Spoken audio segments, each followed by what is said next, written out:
ምንትዋብ ከህይወት ተፈራ በኢትዮጵያ ከፈለኝ ክፍል 6።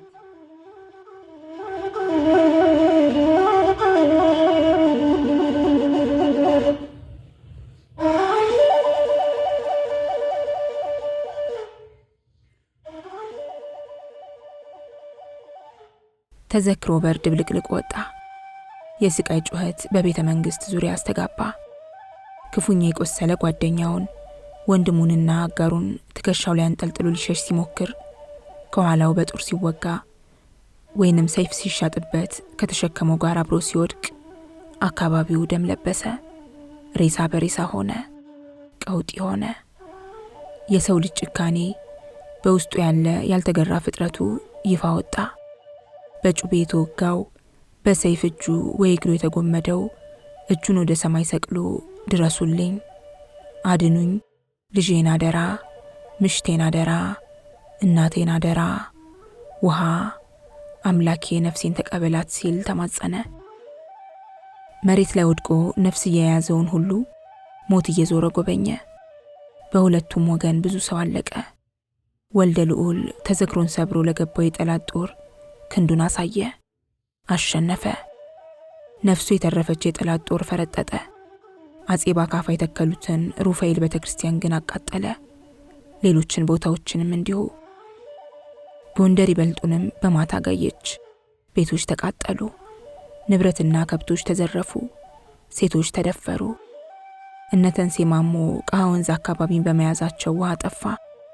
ጎንደር ለውሃ ጥምና ለሰቆቃ ተጋለጠች። ሰው ውሃ እያለ ጮኸ። ሰውም እንስሳውም እጁን ለሞት ሰጠ። በቤተ መንግስቱ በሮች እንደገና ውጊያ አየለ። ብዙ ሰው አለቀ።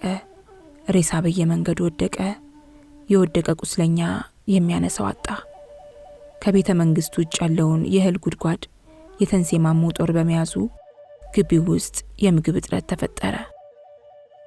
ጎንደር ፍዳዋን አየች። እነተንሴ ማሞ አቡኑን እጨጌውንና ካህናቱን ሰብስበው እቴጌንና ንጉሱን አውግዙልን፣ ካቶሊክ ቄሶች መጥተው ቤተ መንግስት ውስጥ ከንጉሱና እቴጌይቱ ጋር ተዘግቶባቸዋል አሏቸው። እነሱም ለእቴጌይቱና ለንጉሱ እንጨት የሰበረ ውሃ የቀዳ የታዘዘ ሁሉ ቃለ ሐዋርያት ይሁንበት፣ ከንጉሱ ጎን ሆነ ሕዝቅያስን የወጋ ሁሉ ገዝተንሃል ሲሉ ገዘቱ። ሊቃውንቱ ግን ተቃወሙ።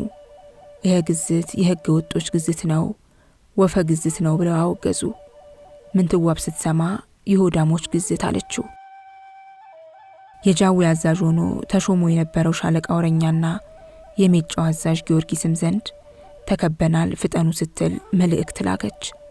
ተንሴ ማሞ ይህን ሲሰማ አፍዟ ደንግዞ ያስቀረው ዘንድ ሻለቃ ወረኛ ላይ አስማተኛ ላከበት። ወረኛ የመጣውን አስማተኛና አጃቢዎቹን በጦር ወግቶ ገደላቸው። ተንሴ ማሞ ዓላማው እንዳልተሳካለት ሲሰማ ተበሳጭቶ ለወረኛ እነ ምንትዋብ ሙተዋል፣ ሕዝቅያስ ነግሷል፣ በዚያው ባለህበት ሹመትን አጥንተንልሃል፣ አትምጣ፣ ከጊዜው ሁን ሲላከበት። ሻለቃ ወረኛና አዛዥ ጊዮርጊስ ግን የጃዊና የሜጫን ቀስተኛ፣ ፈረሰኛ፣ ነፍጠኛ፣ እግረኛና ወንጭፈኛ ሰራዊት ይዘው ፈጥነው ጎንደር ገቡ። የተንሴ ማሞን ጦር ከበቡ። የነ ምንትዋብ ጦር ሲያየል አቡኑ ስለ ንጉሱ ብላችሁ ብትሞቱ የሰማዕታት ክብር ታገኛላችሁ ብለው ሰበኩ። በመጨረሻው ቀን ውጊያው ከመቼውም ጊዜ የበለጠ ተፋፋመ። በሁለቱ ወገን ብዙ ነፍስ ወደቀ።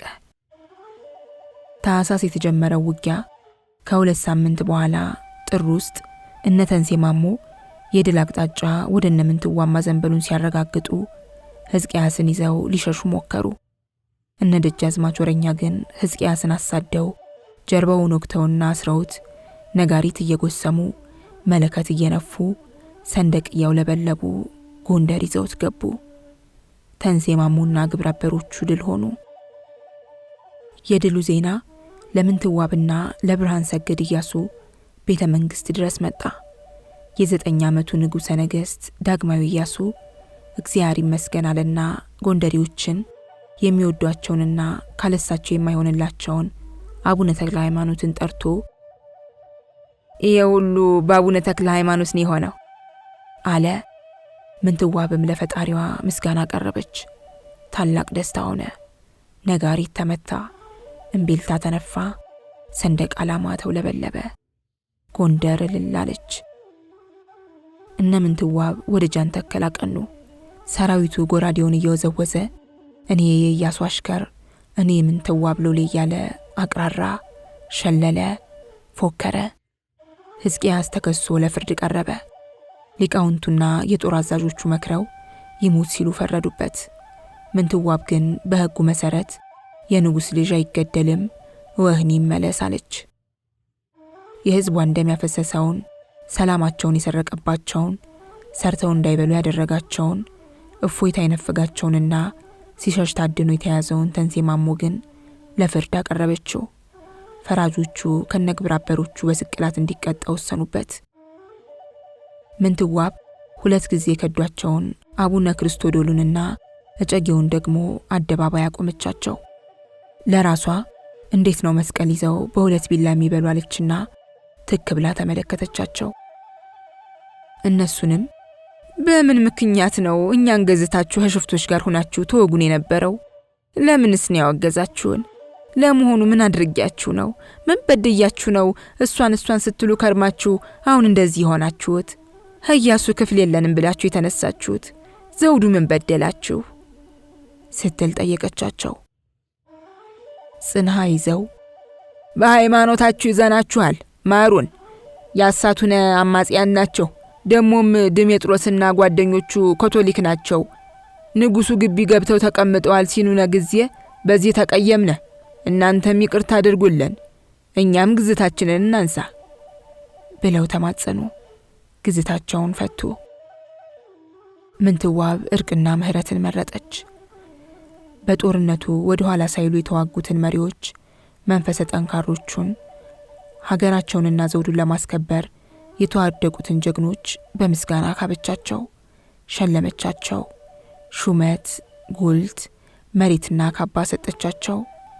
ሻለቃ ወረኛም ደጃዝማች ዘዳሞት ሆነ። ሊጋባው ተንሴ ማሞን ገበያ ወስዶ ሰቀለው። ጎንደር እንቅልፍ ተኝታ አደረች።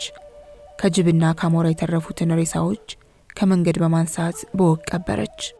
ቀስ በቀስ ወደ ዕለት ተግባሯ ተመለሰች። ሀገር ተረጋጋ።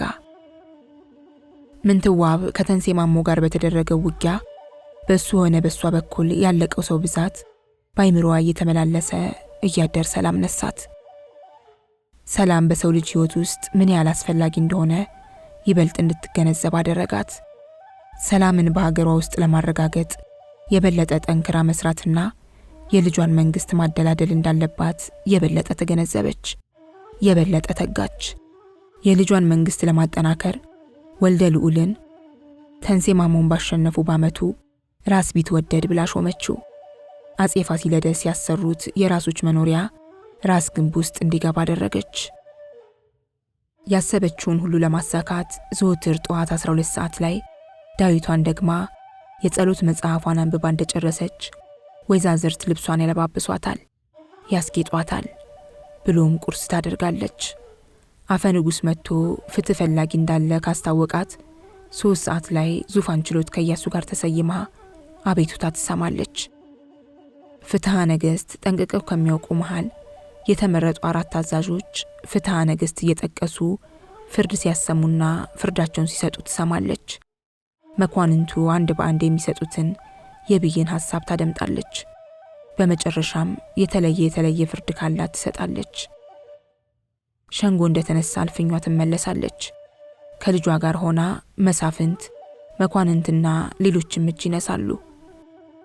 እነሱን እንዳሰናበተች ዘወትር ለራሷ የምታቀርበው ጥያቄ እንዴት ላስተዳድር በመሆኑ ጉባኤ ጠርታ የልጇን መንግስት ለማጽናት ዘላቂ ሰላም ለማምጣትና ለሀገሯ ያሰበችውን ለመስራት ያንገራገረ መኮንን ካለ ከጥል ይልቅ እርቅ እየመረጠች ለእርቅ ትደራደራለች።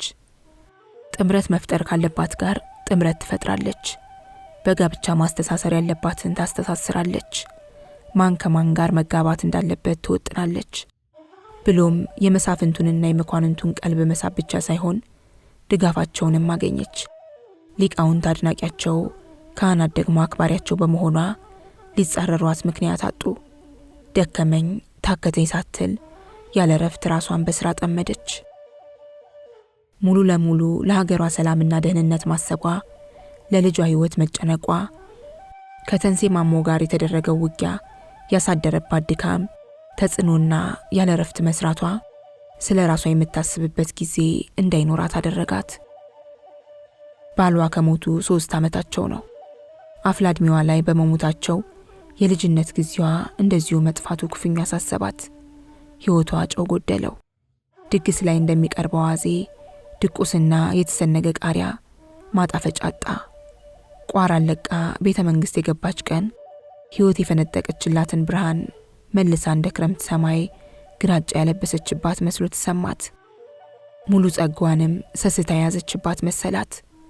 ዳግማዊ ኢያሱ በትምህርቱ ጎበዝ፣ በቅኔ ትምህርቱም ብስል አእምሮን እያሳየ ቢመጣም ከቤተ መንግስት ውጭ ወጥቶ መዘዋወርና እንደ ማንኛውም ልጅ መጫወት በመፈለጉ ወደ ውጭ ወጣ ባለ ቁጥር ምንትዋብ ነፍስና ስጋዋ ይላቀቃሉ። ጠባቂዎች ቢኖሩትም ምንትዋብ ክፉ ያሰበ ይገልብኛል ብላ ስለምትሰጋ ከሷ ጋር ካልሆነ ባይወጣ ትመርጣለች። የኢያሱ የተፋጠነ እድገት የደስታ ምንጭ ቢሆንላትም ደጅደጁን ማለቱ ግን ተጨማሪ የጭንቀት መነሻ ሆኖባታል። በረፍት ጊዜዋ ከተወሰኑ መኳንንትና የአጼ ባካፋት የሁለተ እስራኤል ልጅ ከሆነው ከኢያሱና ከካህናት ጋር ጨዋታ ባትይዝ ኖሮ ህይወት የበለጠ እየከበደችባት በመጣች። በተለይም ልዑል ኢያሱ ዘወትር ጠያቂዋ በመሆኑ የቅርብ ወዳጇ እየሆነ መጣ። ዙሪያዋን ከከበባትና ዘወትር ለስልጣንና ለሹመት ከሚቆነጠነጠውና ከሚወዳደረው ካባውን እያወናጨፈ ከሚከራከረው ባላባት ጎን እሱን ረጋ ብሎ ማየቱ አረጋጋት። ጨዋታው ደስ እያላት መጣ። ለስለስ ማለቱና ቁጥብነቱ ማረካት። እቴጌ መሆን ታላቅ ነገር ነው። በአደባባይና በሸንጎ የምትታየው ደርባቧ፣ ጠንካራዋና ደስተኛዋ ምንትዋብ ግን መኝታ ቤቷ ስትገባ ብቸኛ ነች። ልጇ ኢያሱ ስላደገ ከሱ ጋር አንድ መኝታ ቤት መተኛቱን አቆመዋል። መኝታ ቤቷ ስትገባ ክፍሉ ባዶ፣ አልጋዋ ቀዝቃዛ ሆነው ይጠብቋታል። በተለይም ደግሞ ከቅርብ ጊዜ ወዲህ ሐሳቡ፣ ጭንቀቱና መጠበቡ በርትቶባታል። አንድ ማታ ነው። ሁለተኛ ደርብ ላይ ባለው መኝታ ቤቷ መስኮት ውጪውን ትመለከታለች። አንዳንዴ ከራሷ ጋር ለመሆን ስትፈልግ እንደምታደርገው መንፈሷ ከመቼውም ጊዜ የበለጠ መረጋጋት አቅቶታል። ድፍን ጨለማው ላይ አፍጥጣ ቆየች። ለወራት ሲያስጨንቃት የነበረው ሐሳብ ቀስ በቀስ ጭንቅላቷ ውስጥ ተንሸራቶ ገባ። እስተመቼ ብቻዬን እቀመጣለሁ የሚሉት ቃላት ካፏ ፈትልከው ወጡ። ደነገጠች። የሰማት ሰው እንዳለም ለማወቅ በመስኮቱ ወደ ታች አየች። በአካባቢው ማንም ያለ አይመስልም። ከቅርብ ጊዜ ወዲህ ስታወጣ ስታወርዶ የነበረ ነገር ቢሆንም እንደዚህ ካፌ ይወጣል ብላ አልገመተችም። ነገሩን ዳግም ላታነሳ ከራሷ ጋር ቃል ተግባብታና አፍና የያዘችው ነገር ካፏ ምልጦ ሲወጣ ተገረመች። መልሳ ስውር ወደ ሆነውና ሚስጥር ደብቆ ወደሚያስቀምጠው የሰውነቷ ክፍል ሰክስጋ ልታስገባው ሞከረች። አዳምጭኝ እያለ የሚወተውተውን ድምፅ ግን ማስቆም አቃታት። አወጣች፣ አወረደች። መፍትሄ እንደሌለው ተገነዘበችና በትካዜ ሄዳ አልጋዋ ላይ ጋደም አለች።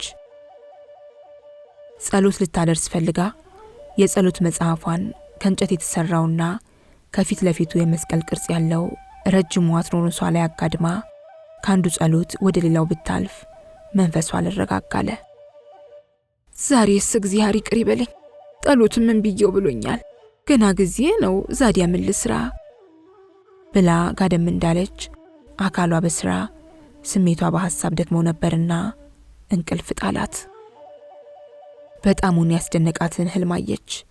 እጅም እግርም ፊትም ሆነ ጭንቅላት የሌለው ግን ባያሌው ደስ የሚል ብርሃን የተሞላው ቀይ አበባ መሳይ ነገር የሚያናግራት ይመስላታል። ምንትዋብ! አቤት፣ አንተ ማነህ? እኔ ፍቅር ነኝ። ፍቅር ታውቂያለሽ? አዎ፣ በልጅነቴ ጥላዬ የሚባል ልጅ ኋላም ባሌን አፈቅር ነበር። ጥላዬ ኃይንሽ ስለራቀ ህልብሽ ርቋል። ባልሽን ተወጂው ነበር። ለፍቅር ገና ነበርሽ። ፍቅር ምንድነው? እኔ አልገለጥም። ህይወታችሁ ውስጥ ካሉ ሚስጥሮች አንዱ ነኝ። እናን ሰዎች እኔ ሙሉ ለሙሉ ማወቅ ስለተሳናችሁ እኔን ሊገልጹ የሚችሉ በቂ ቃላት አላደራጃችሁም። እኔን ትመኛላችሁ፣ ግና ነፍሳችሁ የምትላችሁን አታዳምጡ። ጠቢቡ እንዳለው የመውደድ ቦታው ነፍስ ነው። ዛዲያ እኔን ለመሸከም ነፍሳችሁን ማዳመጥ ይጠይቃል። እንዲህ አሁን እኔ ልጄና ሀገር የበለጠ ማፈቅረዋለ? አየሽ ምንትዋብ፣ እኔ አንድ ነኝ። እናንተ ግና የፍቅር አይነት እያላችሁ 10 ቦታ ትከፋፍሉኛላችሁ። ፍቅር ማለት ህይወት ማለት ነው። ሞትንም እንኳን በፍቅር ማሸነፍ ይቻላል። ግና ፍቅር ለእናንተ ሲያልቅ ያልቃል፣ ሲያረጅ ያረጃል። አንዱ ቀንሳችሁ ለሌላው ታበዛላችሁ። ለምሳሌ አሁን አንቺ ለልጅሽና ለሀገርሽ ያለሽ ፍቅር ልብሽን በሙሉ ስለገዛ ራስሽን ችላ ብለሻል። ስለዚህ ህይወት ሙሉ ትርጉሟን ልትለግስሽ አልቻላት አለ። ጭንቀት ሲፈታተንሽ ውሎ አደረ። የጎደለሽን አውቀሻል። ለምን እንደሆነ ግና ማወቅ አልሆነልሽም። እኔ ነግርሻለሁ፣ የመጣሁት ለዚህ ነውና። አንቺ ሰላማዊና ለጋስ ሰው ነሽ። ሰርክ የምትጨነቂው እንዴት እንደምታስተዳድሪ ነው። ይህ እርግጥ ታላቅነትሽንና ለሌላው ያለሽን ፍቅር ያሳያል። እንዴት ልኑር ብለሽ ባትጠይቂም እንዴት ላስተዳድር ብለሽ መጠየቁ ራሱ እንዴት መኖር እንዳለብሽ ማወቅሽን ያመለክታል። ያወቅሽው ግን ለሌሎች ነው። እነሱን ስለምትወጂ ለራስሽ ብታስቢ እነሱ ምቀንሽ ይመስሉሻል። አሁን እኔ የመጣሁት ለራስሽም ሆነ ለሌሎች የሚሆን ፍቅር ነፍስሽ መያዟ ልነግርሽ ነው። እርግጥ አሁን ህይወቴ ጎዶሎ ሆኖ ይሰማኛል። ማግባትና ልጆች መውለድ ፈልጋለሁ። ልጅ ኢያሱ ደግሞ አገር ለማስተዳደር እድሜው ገና ነው። እኔ ከጎኑ ሆኜ ማገዝ አለብኝ። ለአገሬ ብዙ ለመስራት ተስፋና ምኞት አለኝ። ለሌላ ነገር ጊዜ የለኝም። በዚህ ላይ የንጉስ ምሽት ነበርሁ።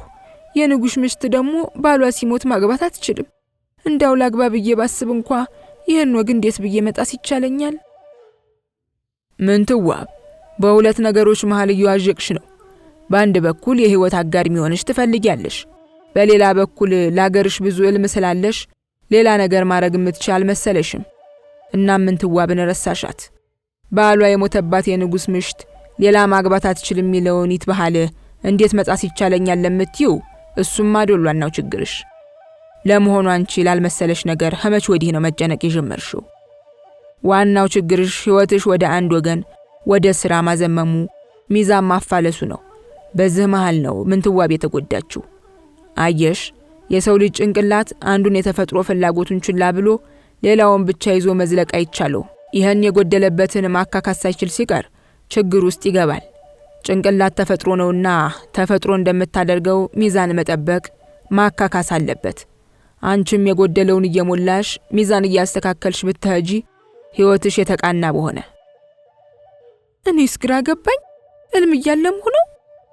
እያለምሽ ነው። እያለምሁ ነው። እንግዲያማ ምን ፋይዳ አለው? እንደዚህ ደስ የሚል ነገር ነግረኸኝ እልም ነው ስትለኝ የሰጠኸኝን ተስፋ እየቀማኸኝም አይደል? ሀየ ምንትዋብ፣ አስተዋይ ሴት ነሽ፣ ግና ደግሞ የዋህ ነሽ። እልም ፋይዳ የለውም ነው የምትይ? እልም እኮ አንዳንዴ የሚነግርሽ መልእክት አለው፣ ሌላ ጊዜ ደግሞ ያስጠነቅቅሻል። እኔ አሁን ያጎደልሽውን እንድትሞይ ያዛባሽውን ሚዛን እንድታስተካክል ላሳይሽ ምልክት ልሰጥሽ ነው የመጣሁት። ያንን ካላት በኋላ ያ ቀይ አበባ የመሰለ ነገር እየራቀና እየደበዘዘ ሲሄድ በምትኩ ኢያሱ ያጼ ባካፋ እህት ልጅ ታያት። በነጭ ተነፋነፍ ሱሪ ላይ ረጅም ነጭ ቀበቶ አድርጎ ጥብቆ ላይ ነጠላ ለብሶ በላዩ ላይ ነጭ ካባ ደርቧል። ኢያሱ የወለተ እስራኤል ልጅ ኑሯል እንዴ ይሄን ሁሉ ሲለኝ የነበረው ስትል ብንናለች። ምን ያለ ህልም ነው? ሲያቃዠኝ ነው አለችና አፏን ባንድ እጇ ይዛ ጣሪያውን ተመለከተች። ጉልህና ደስ የሚል ህልም። የህልሟ ትርጉም ምን ሊሆን እንደሚችል መመርመር ጀመረች። ቅዠት መሆን አለበት። የለም ይህ ቅዠትም አይደል፣ ህልም ነው። በገሃድ እያሳየኝ እውነት ነው። ራሴን ጎድቻለሁ። እውነት ነው። ብቸኝነት እያጠቃኝ ነው። ዛዲያ ምን እያለኝ ነው? አግቢ፣ ባሌ ሙተው ማግባት እንዴት ይቻለኛል እንዴ? ደግሞ ኧረ ጉድ ነው። ከሰው መሃል ኢያሱን ያሳየ ለምን ነው? አንድ ነገርም አለ እያለች ተገረመች። የዛን ዕለት ጠዋት ኢያሱ ቤተ መንግስት እጅ ሊነሳ ሲገባ ይህ ሰው እንዲህ መልከ መልካም ኑሯል እንዴ ያለችው ትዝ አላት። ምናልባትም እኮ እግዚአብሔር ሊያመላክተኝ የፈለገው ነገር ይኖራል።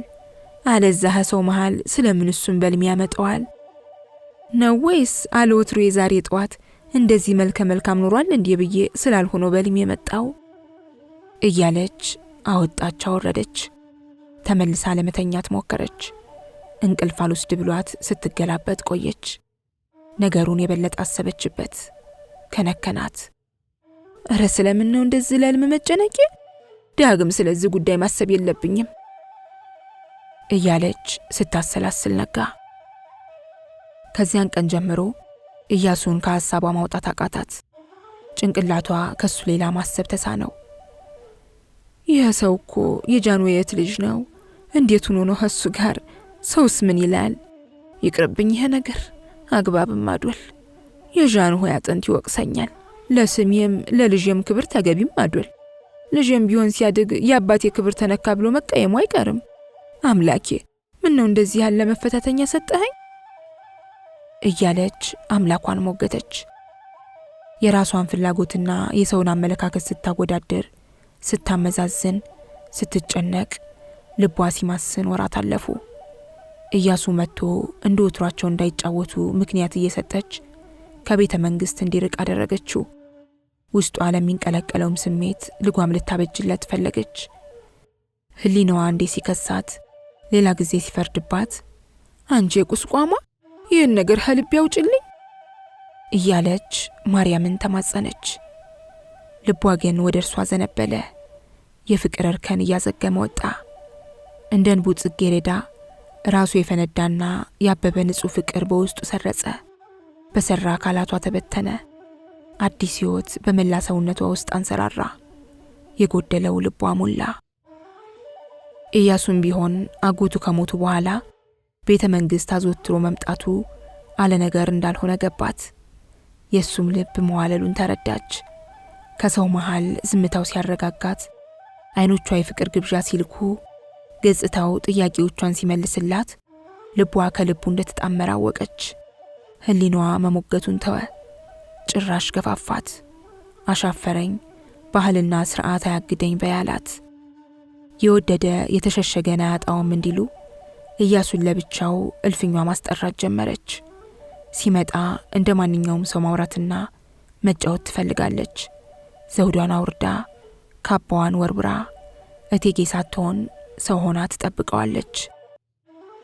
መስታወት ፊት ስትቆም እድሜ አካሏ ላይ ያመጣውን ለውጥ ለመፈተሽ ወደ መስታወቱ ስትጠጋ ያቺ ቋራን ስትለቅ አዲስ የፈነዳ አበባ የመሰለችው ወጣት ዛሬ እድሜ ሰውነቷ ሞልቶ አካሏንና አይምሮዋን አዳብሮ በውበት ላይ ውበት አክሎላት ገና የደረሰ ፍሬ መምሰሏ አልታወቅ ይላታል። ግንባሯን ፈታ ጨምደድ አድርጋ ወደ መስታወቱ ጠጋ ራቅ ስትል ያሉትም የሌሉትም መስመሮች ይታዩታል። እህል በልቶ የሚያውቅ የማይመስለው ወገቧን ወደ ጎን ወደ ፊትና ወደ ኋላ እያለች ትመለከትና ያቺ የቋራዋ ጉብላል መስል ትላታለች። ያን ሰዓት ጊዜ ሌባ ነው ትላለች። ኢያሱን ለብቻው ማግኘት ስትጀምር ወሬው ከቤተ መንግስት ባለሟሎች ሹክሹክታ አልፎ መሳፍንቱ፣ መኳንንቱ፣ ካህናቱ፣ ሊቃውንቱና ወይዛዝርቱ መሃል ብሎም ህዝቡ ጋር ደረሰ። እቴጌ ከባላቸው እህት ልጅ ጋር ወዳጅነት ያዙ እየተባለ ተናፈሰ። ምንትዋብ ግን ወሬውን ከቁብም አልቆጠረችው። ጭራሹን ከኢያሱ ጋር በድብቅ ተጋቡ። ጎንደሬዎች ምልምል የሚል ቅጽል ስም የተመረጠው ለማለት አወጡለት። ምንትዋብ ምልምል እንዳይሉት ግራዝማች አለችው። ግራዝማች ኢያሱ የሰጣትን አዲስ የተገኘ ነጻነት ወደደችው። በልጅነቷ ቤተ መንግስት ገብታ ሕይወቷ በወቅት አጥሮ ቆይቶ አሁን እንደተራሳው መውደድና መወደድ መቻሏ ለሕይወቷ ትልቅ ትርጉም ሰጠው። አንድ ቀን ግን ይህንን ትርጉም የሚገዳደር ነጻነቷን የሚያውክ ነገር ተፈጠረ። ጠዋት ላይ እልፍኟ ተቀምጣ በሐሳብ ዥው ብላለች። ከፊሉን ጊዜ ስለ ኢያሱ፣ ከፊሉን ጊዜ ደግሞ ስለ ግብር አዳራሽ ግንባታ ታስባለች። ዋና የእልፍኛ አስከልካዩ አርኬሌደስ ለጥ ብሎ እጅ ነሳና አንድ መነኩሴ እነማይ መልእክት ይዤ መጥቻለሁ ብለው በር ላይ ናቸው። የውጭ በር ላይ አላስገባ ብለዋቸው መመለሳቸውን ብሰማ ግቢ እንዲገቡ አድርጌ ያነጋገርኋቸው። ስመላለስ ሀረምኩ። ብዙም ተጉላላው። አገሬ መመለሻ ጊዜ በመጉላላት አለፈ። ለቴጌ በጅ ስተብዬ ይዤ የመጣሁትን መልእክት እንዴት አድርጌ ይዤ መለሳለሁ እያሉ ከዚሁ ሀረምኩ እያሉ ቢጨነቁ ይጠብቁ ብያቸው መጣሁ አላት። እነማይ አለች ምንትዋብ ተገርማ። ከነማይ ማን መልእክት ሊልክላት እንደሚችል መገመት አቀቷት። አዎ ዘመድ ልኮይ ነው አሉ። የተጠቀለለ ነገር ይዘዋል። ለቴጌ በጃቸው በቀር ለሌላ እንዳትሰጥ ብለው አስምለውኝ ያመጣሁት ይላሉ። የማናቸው መነኩሴ እያለች ትንሽ ካሰበች በኋላ ይግቡ አለችው። አዛዥ አርኬሊደስ እጅ ነስቶ ወጣ። ጥቂት ቆይቶ በሱ መሪነት ቆብ የደፉ ረጅምና ሰፊ ቀሚስ ያጠለቁ ሽማግሌ ሰው ገብተው መሬት ሊስሙ ሲያጎነብሱ ግድ የለም አባቴ ይቀመጡ አለቻቸው ምንትዋብ። ፈንጠር ብለው ወንበር ላይ ተቀመጡ። አባቴ የት መጡ? ደሞስ ማልክዎት ነው የመጡ አለቻቸው። መነኩሴው ከተቀመጡበት ተነስተው ለጥ ብለው እጅ ነሱ። እቴጌ ዝናውን ስሰማ ቆይቼ ዛሬ እርሶን ለማየት ያበቃች ኪዳነ ምሕረት ምስጋና ይግባት። እቴጌ እነማይን የመጣሁ ደፈጫ ኪዳነ ምሕረት ስለት ነበረኝና እሱን ላደርስ መሄዴ ነው ብዬ ስነሳ አንድ እኛ ዘንድ የሚመላለሱ ሰው ይሄን ለቴጌ እንደምንም ብለህ አድርሱልኝ፣ አደራ በጅ ይስጡልኝ፣ ዘመድ ነኝ ቢሉኝ አመንኋቸው። ሰውየው ማን ይባላሉ? እቴጌ ቃውን ሳይውት ማን እንደሆንኩ ያውቃሉ ብለውኛል ብለው ጥቅሉን አሳዩ። ምንትዋብ አርኬሊደስን ተቀበልና ፈታው አለችው። እቴጌ እርሶ በቀር ለሌላ አትስጥ ተብያለሁ አሉ መነኩሴው ብድግ ብለው። ይቀመጡ ይስጡትና እኔ ፈተዋለሁ። ጥቅሉን ለአርኬሊደስ ሲሰጡት ተቀብላ ስትፈታው 4 ማዕዘን እንጨት ላይ የተሳለ የራሷ ምስል ነው። ነጠላ ተከናንባ ወፍታ ጊዮርጊስ ደጀ ሰላም ላይ ነው። መብረቅ የመታት ያህል ክው ብላ ቀረች። መነኩሴው የፊቷን መለዋወጥ አይተው ደነገጡ። ከተቀመጡበት ተነሱ። እቴጌ ክፉ ነገር ኑሯል ሲሉ ጠየቋት። የለ ደግ ነው፣ ብቻ ያልጠበቅኩት ነገር ሆኖብኝ ነው። የላኩ ሰውዬ ስማቸው ማን ነው ነበር ያሉኝ? ስማቸውን እንኳን አላውቀውም። እኔ ብዙ ጊዜ ከሰው ስለማልገናኝ ስለ ሰዎችን ብዛም አላውቅም። እነማይ ለጉዳይ መጥቼ ጎንደር ይሄዳሉ ሲሉ ብሰማ ተላሁኝ ብዬ ነው። ለቴጌም ዘመድ ነኝ። የቴጌ አያቶች እኮ ትውልዳቸው ህዙ ኸኛው ዘንድ ነው ቢሉኝ ምን ከፋይ ብዬ ይዤ መጣሁ። ወደ እነማይ በቅርቡ ይመለሳሉ? ለእርሶ መልእክቴን አደረስኩ። እንግዲህ ነገ እነሳለሁ። እንግዲያማ ደህና ገቡ። ለላኮትም ሰው ባኮን ወደ ጎንደር ብቅ ይበሉ፣ እንደ እርሱ ያለ ሰዓሊ ይፈልጋለሁ ይበሉልኝ አለቻቸው። ወደ አርኬሊደስ ዞራ ለመነኩሴው አስፈላጊው ነገር ሁሉ እንዲደረግላቸው ነግራው አሰናበተቻቸው። እነሱ ከሄዱ በኋላ ስዕሉን ደጋግማ አየችው። ስዕሉን የላከላት ሰው ማን ሊሆን እንደሚችል መገመት አቃታት። ለቀናት ለሳምንታትና ለወራት በነገሩ ስትጨነቅ ስታወጣና ስታወርድ ቆየች። መልስ ልታገኝለት ግን አልቻለችም። ሆኖም እያደር ነገሩ ከነከናት። የመልእክቱ ትርጉም አልገባላት። ሕይወቷ የተለየ መልክ ሲይዝ ትርጉም እያገኘ ሲመጣ እንደዚህ ያለ ነገር መከሰቱ ገረማት።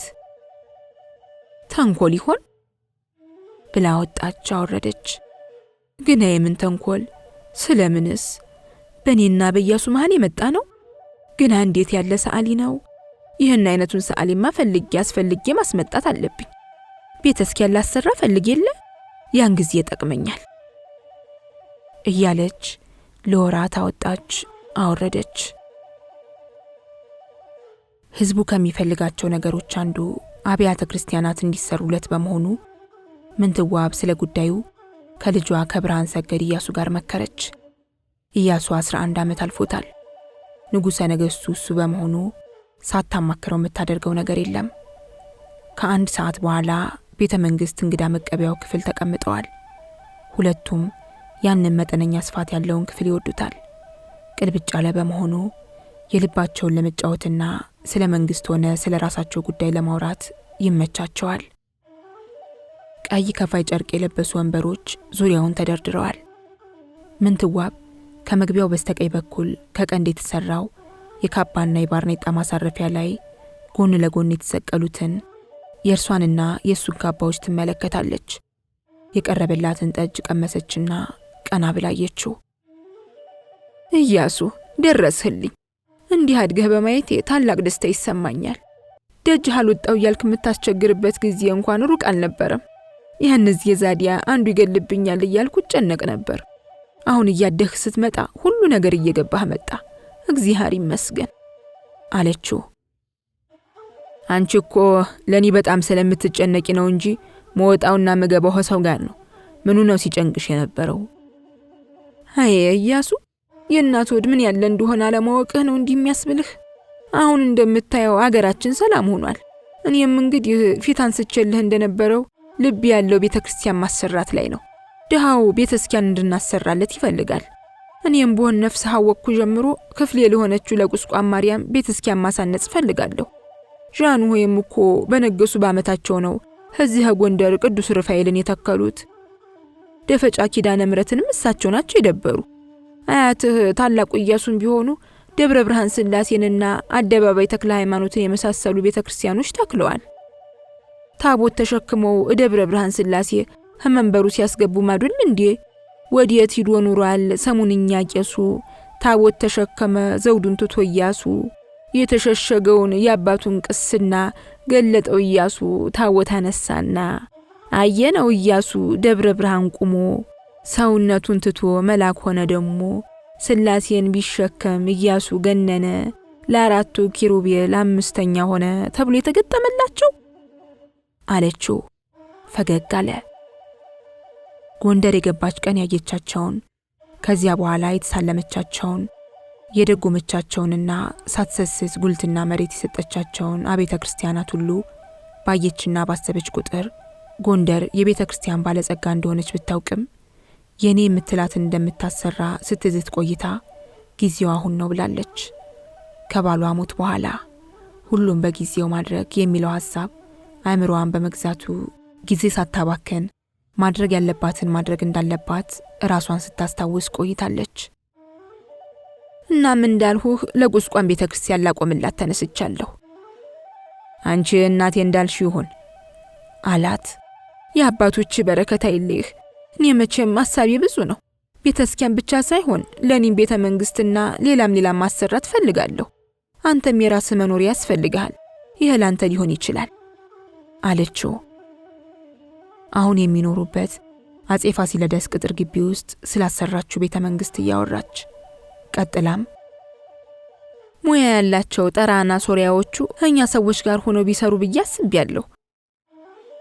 በአጭር ጊዜ መቃረቢያው ተሰርቶ አልቆ ቅዳሜ ቀን ታቦተ ሕጉ ከአቡነ ክርስቶዶሎ ቤት ተነስቶ ወደ ቁስቋም ሲወሰድ የፊት አጀብ ከፊት እየመራ የጎንና የኋላ አጀብ ተከትሎ አስቴር ብላይ ሰየመቻትን ህንጻ ከግራዝማች ኢያሱ በቅርቡ የወለደችው አራሷ ምንትዋብ በበቅሎ ዳግማዊ ኢያሱ በፈረስ ሆነው የወርቅ በትረ መንግስታቸውን ጨብጠውና ግርማ ሞገስ ተጎናጽፈው ለሽኝት ወጡ።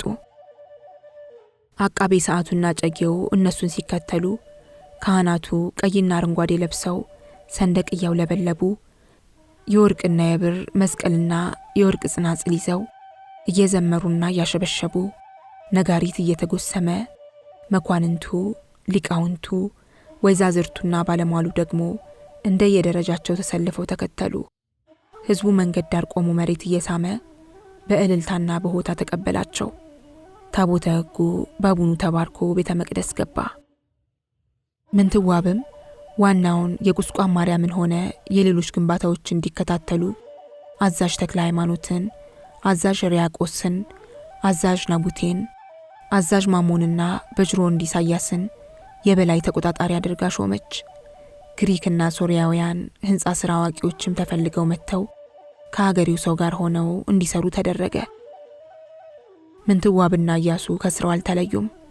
ምንትዋብ ዘወትር ጠዋት የቤተ መንግስት ጉዳይ ከፈጸመችና ካስፈጸመች በኋላ እሷ በቅሎ ላይ ኢያሱ ፈረስ ላይ ሆነው በባልደራስ በር ወጥተው ቁስቋም ግንባታ ስፍራ ሄዳሉ።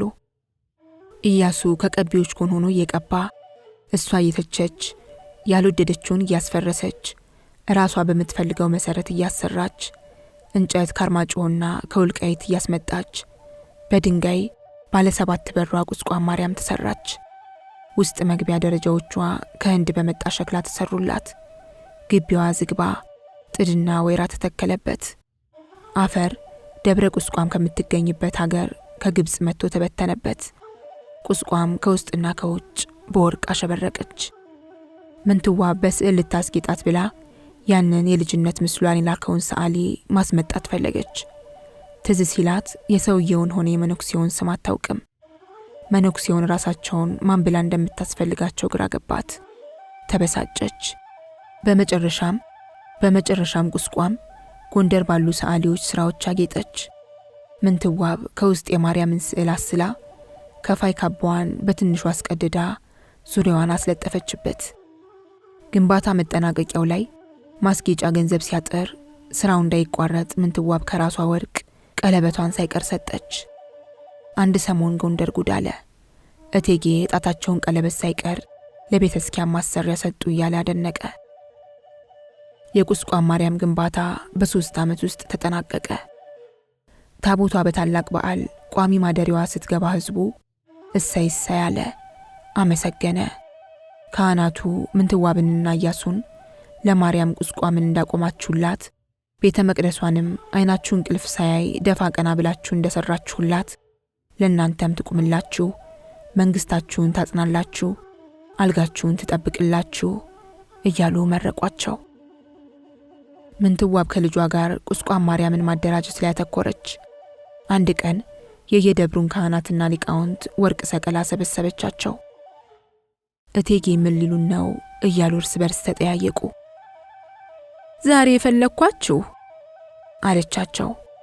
ዛሬ የፈለኳችሁ ለደብረ ፀሐይ ቁስቋም አስተዳዳሪ የሚሆን ብልህና አስተዋይ የሆነ ባህላችንን ወጋችንን የሚያቅ አገርንና ወገንን የሚያኮራ በተስኪያንን በወጉ የሚመራ የተማረና የተመራመረ 4ቱን ጉባኤ ያጠናቀቀ ሰው እንድትመርጡልኝ ነው። ካህናቱና ሊቃውንቱ እርስ በርስ ተነጋገሩ። እሷ ከመሃላቸው ማንን እንደሚመርጡ ለመስማት ተጠባበቀች። እቴጌ ለዚህ ማረግ ሮብዓም ወዲያ ማን ሊመጣ እያሉ ተንጫጩ። ሮብዓም ማን ነው? ሮብዓምማ የመርጦ ለማርያም ተወላጅ የሆነ ሊቅ ነው አሏት መምህር አይምሮ የተባሉ የቅኔ ሊቅ ከመቀመጫቸው ተነስተው። ከዚሁ ከጎንደር አዲሳትን መምህር የስሮዶስ ዘንድ ነው የተማረ። ብሉያትንም ከዚሁ ያጠና። መቼም በካህናት ሆነ በሊቃውንት ዘንድ እሱን የሚያህል ዝና ማንሳ ተረፈ? እቴጌ ሮብዓም ታላቅ ሊቅ ነው፣ እሱ ወዲያ ማን ሊመጣ? የተሰበሰበው ካህንና ሊቅ ይበጅ እሱ ወዲያ ማን ሊመጣ አለ። አሁን የት ነው ያለ ሲል ጠየቀ ኢያሱ። እዛው መርጦ ለማርያም ነው ያለ አሉ መምህር አምሮ። እንግዲህ አስባስቸኳይ ይምጣ አለች ምንትዋብ። ስብሰባው ሲበተን ሮብዓምን ይዞ የሚመጣ ሰው ወደ መርጦ ለማርያም ተላከ። በዚያው ሰሞን ካህናቱንና ሊቃውንቱን ድጋሚ ሰበሰበች። ለቤተ ክርስቲያን አገልግሎት የሚውሉ መጽሐፍትን ዝርዝር እንዲሰጧት። በዝርዝሩ መሰረት በመቶዎች የሚቆጠሩ መጽሐፍት እንዲሰበሰቡ ተደርጎ ዕቃ ቤት ተሰርቶላቸው መጽሐፍቱ እዚያ ተቀመጡ። በቁመናቸው ማማርና በእውቀታቸው ጥልቀት አወዳድራ ድምጠ መረዋ የሆኑ 150 ካህናት፣ 117 የብራና ሊቃውንትና 50 ዘበኞች አስመደበች። ለቁስቋም ማርያም አገልግሎት የሚውል እጨጌው፣ አቃቢ ሰዓቱ፣ ሊቃውንቱና ካህናቱ ባሉበት ተመዝግቦ ምንትዋብና ኢያሱ ቁጥሩ በርካታ የሆነ የቤተ ክርስቲያን መገልገያ፣ ለቤተ ክርስቲያን አገልግሎት የሚውል መሬት ለአገልጋዮችም ጭምር ሰጡ። ሳምንታት አልፈዋል። ሮብዓም ጎንደር ደርሶ ምንትዋብ ፊት ቀረበ። ስታየው የተባለው ሰው አይነት መሆኑ ገባት። ገጽታው ላይ ሊቅነቱን አየች። አይኖቹ የእውቀት ብርሃን ሲረጩ፣ መላ ሰውነቱ ታማኝነቱን ሲመሰክር አስተዋለች። ለቁስቋም አስተዳዳሪነት የሰጠቻቸው መመዘኛዎች በሙሉ ማሟላቱን ፊቱ ላይ ያነበበች። ካህናቱና ሊቃውንቱ ከሮብዓም ወዲያ ማን ሊመጣ ያሉት እውነት መሆኑን አረጋገጠች። ስታነጋግረው ከተባለውን በላይ ሆኖ አገኘችው። ቁስቋም ያለ ጥርጥር አስተዳዳሪ እንዳገኘች አውቃ ልቧ ተደላደለ። መልአከ ፀሐይ ብላ የደብረ ፀሐይ ቁስቋም አለቃ አድርጋ ሾመችው። የራስ ወርቅ ታሰረለት። ለክብሩም የወርቅ መስቀል፣ የወርቅ ጫማና በወርቅ ያጌጠ ካባ ተሸለመ። ለደብረ ፀሐይ ቁስቋም ለተደረገው መደራጀት ሁሉ በካህናቱ በሊቃውንቱና በሕዝቡ ዘንድ ታላቅ ደስታና ፈንጠዝያ ሆነ። ፈንጠዝያው በደንብ ሳያልቅ ደፈረሰ። ጎንደርና ዙሪያዋ ፈንጣጣ ገብቶ 15 ዓመት እየተጠጋ ያለው ኢያሱ በበሽታው ተጠቃ። በጠና ታመመ። ሁለተኛ ልጇን እርጉዝ የነበረችው ምንትዋብ ይሞትብኛል ብላ ሰጋች። መሰሪ ወስዳ ከእናቷ ጋር መኝታውን የሙጤ ብላ አስታመመች። የማርያምን ምስል ራስጌው አስቀምጣ ጠዋት ማታ ጤንነቱ እንዲመለስለት ጸለየች። ጎንደሬዎች ወሬውን ሲሰሙ ጭንቅ ያዛቸው። ከጎንደር ውጭ ሳይቀር መኳንንት ሊጠይቁ መጡ። ቀስ በቀስ ለጋው ንጉሠ ነገሥት ከተኛበት ቀን አለ። ምንትዋብና እናቷ በእፎይታ ተነፈሱ። ቤተ መንግሥት ውስጥ ታላቅ ደስታ ሆነ። መኳንንቱ አሸርጠው እስክስታ ወረዱ። ካህናት ፈጣሪን አመሰገኑ፣ ወረቡ፣ ዘመሩ። ሊቃውንት ቅኔ ተቀኙ። ጎንደሬዎች መንገድ ላይ ፈሰው ደስታቸውን በዘፈን በልልታና በጭፈራ ገለጹ። ምንትዋብ አልጣሽ የተባለችውን ሁለተኛ ልጇን ወልዳ ከራስ ቤት እንደወጣች እንደገና በግዛት ዘመኗ ልትፈጽማቸው ያሰበቻቸው ነገሮች ላይ ትኩረት አደረገች። ትምህርት ቁስቋም ቅጥር ግቢ ውስጥ ለማስጀመር ከብርሃን ሰገድ ኢያሱ ጋር መከረች። ብዙ ጊዜ እንደሚያደርጉት አንድ ቀን እንግዳ መቀበያው ክፍል ተቀምጠዋል። ትክ ብላ አየችው። ፈንጣጣ ፊቱ ላይ ምንም ምልክት ሳይተው ማለፉ ገረማት። በቁስቋም ረድኤት መድኃኒቱ ሰርቷል። ይህን የመሰለ መልኩን ሊያበላሽብኝ፣ እሷ የቁስቋም አማረችልኝ። አሁን ኢያሱን የመሰለ ልጅ አለ፣ የተባረከ እያለች በሐሳብ ጭልጥ ብላ ሄደች። ኢያሱ በሐሳብ እንደነጎደች አውቆ ከሄደችበት እስክትመለስ አይኗን እያየ ጠበቃት። አያት ታላቁ ኢያሱ ለትምህርት ብዙ ዋጋ የሚሰጡ ሰው ነበሩ አለችው ከሄደችበት ስትመለስ። አውቃለሁ፣ አንቺም ነገርሽ ሁላ እንደሳቸው ነው። ደሞስ የሳቸው ስም መሻፍሽ ጠፍቶ ያውቃል። ከት ብላ ስትስቅ እሱም ሳቀ። ስለ ትምህርት ላወራ ፈልጌ ነው የሳቸውን ስም ያነሳሁት አለችው ፈገግ ብላ። በሳቸው ዘመን የተማሪዎች ቁጥር ሕዝብ ደብረ ሥላሴ እንኳ ብዙ ነበር ይላሉ። ስንክሳርን በብዛት የተጣፈው በሳቸው ጊዜ ነው። እንደ ክፍለ ዮሐንስ የመሰሉ ሊቃውንትንም ሐውዣም ያመጡ እሳቸው ናቸው። ልቁ አዛዥ ከናፍሮም ቢሆኑ በሳቸው ጊዜ ነበሩ። ዛዲያ ልነግርህ የፈለኩት ቁስቋም ውስጥ ትምህርት ቤት ማቆም ብቻ ሳይሆን ለተማሪዎቹና ለአስተማሪዎቹ ድጋፍ ማድረግ አለብንም ይለውን ነው። እኔም ስለሱ ነግርሻለሁ እያልሁ ነበር። ሌላ ደግሞ ባለፈው መጽሐፍት ሐረብና ዕብራይስጥ ወደ ግዕዝ እንዲመለሱ ፈልጋለሁ ስትይም አልነበር? ትርጉም? አዎ ስል ነበር። ሁሉ በአግባቡ ነው። ባለፈው መላከ ፀሐይ ሮብዓምን ትርጉም ላይ ቢበረታ ብያቸው ሐረብና ዕብራይስጥ ወደ ግዕዝ የሚመልሱ ሰዎች አምጥተው ስራ እንዲጀምሩ ተደርጓል። ለነ መላከ ፀሐይ ሃይማኖትን የሚያስተምረውና ለአገር የሚጠቅመውን ሁሉ እንዲያስተረጉሙ ነግሬያቸው እነሱ ተመካክረው ወስነዋል። የትርጉም ስራ ለገዳማቱ ቢሰጥ ጥሩ ነው ሲሉ ሰምቼ። ዛዲያ ምን አለ ይሰጣል። በጎ ሐሳብ ነው። ትእዛዝ ሰጣለሁ። እኔ መቼም ቢሞላልኝ አገር ሁሉ መጽሐፍ በመጽሐፍ እንዲሆንና ትምህርት እንዲስፋፋ ነው ምፈልግ። እኔ ራሴም ብሆን አንድ ቀን ስለ እመቤታችን ማርያም ታምር አስጠፋለሁ ብዬ አስባለሁ። ደሞ እሑድ ለሊቃውንቱና ለካህናቱ ግብር እናግባላቸው። አንተም ለነሱ ትልቅ ክብር አለህ። ቅኔም ተምረሃል። ቅኔ እውቀቴ እንዳንተ ባይሆንም ሊቃውንቱ ቅኔ ሲቀኙ ስሰማ መንፈሴ ሁሉ ይታደሳል። በተለይማ ያክስት ልጅ እመት ወለተ ብርሃንን ስሰማ እንዲያው እንደሳቸው ቅኔ በቻልሁ እላለሁ። አንተማ እኔም የበለጠ ትወዳቸዋለህ። ያክስቱ ልጅ ነገር ሲነሳ ፈገግ አለ። እውነትሽን ነው። እመት ወለተ ብርሃን ታላቅ የቅኔ ልቅ ናቸው። እሑድ ግብር ለሊቃውንቱና ለካህናቱ መግባት ያልሽው ተገቢ ነው። በተነጋገርነው መሰረትም በአካባቢው ወይን እንዲተከል ቦታ ብታስጠኝ፣ ቃር ወደ አየሩ ለወይን ተስማሚ ነው ሲሉ ሰምቻለሁ። ቅርብም ነው። እውነትህን ነው። ዛሬውኑ ሰው ይላካል። ሁለቱም ዝም አሉ። ግና ካህናቱና ሊቃውንቱ ምን አለ ልብሳቸውን ቢያጠዱ አላት። ያልጠበቀችው በመሆኑ ከት ብላ ሳቀች። ልብሳቸውን እንዲያጥቡ ማድረግ ይቻላል። በጎንደር ዙሪያና በየገዳማቱ እንዶዳስ ተክለን ልብሳቸውን እንዲያጥቡ እናስደርጋለና አለችው አሁንም እየሳቀች።